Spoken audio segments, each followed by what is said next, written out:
ফ্রান্সে সন্ত্রাসী হামলায় শেষ পর্যন্ত 153 জন মানুষ নিহত হয়, আহত হয় প্রায় 200-র কাছাকাছি। ফরাসি আইনশৃঙ্খলা রক্ষাকারী বাহিনী প্যারিসের বিভিন্ন জায়গা সহ ইউরোপের বিভিন্ন তল্লাশি অভিযান চালিয়ে গ্রেফতার করেছে অনেককে, উদ্ধার করেছে ভারী অস্ত্র, নিহত হয়েছে হামলার মূল পরিকল্পনাকারী সহ বেশ কজন সন্ত্রাসী।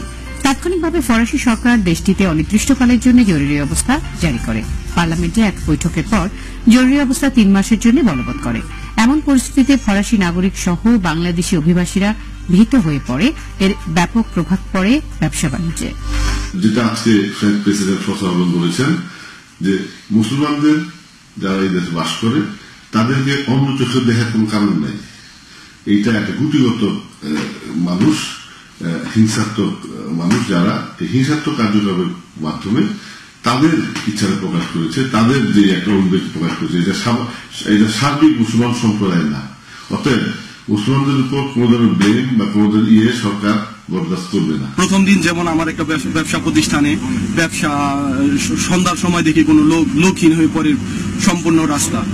বর্তমানে এখন আজকে একটু প্রোগ্রেস হচ্ছে, রাস্তাঘাটে মানুষজন চলাচল করছে, সার্বিক পরিস্থিতি গভর্নমেন্টের নিয়ন্ত্রণে চলে আসছে। এই ঘটনা ঘটার আসলে 1 সপ্তাহের মতো পার হয়ে গেছে, কিন্তু আগের অবস্থা এখনো ফিরে আসে নাই এবং কাস্টমারের সংখ্যা আমাদের অর্ধেকের থেকে অনেক কমে নেমে আসছে। এখন আজকে প্রায় 1 সপ্তাহ চলে গিয়েছে, কিন্তু আমাদের ব্যবসা বাণিজ্য খুব একটা ভালো যাচ্ছে না।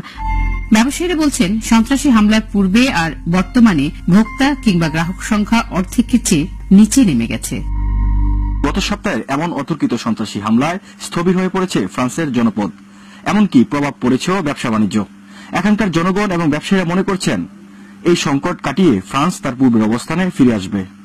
ফয়সাল আহমেদ দীপ, বাংলাভিশন।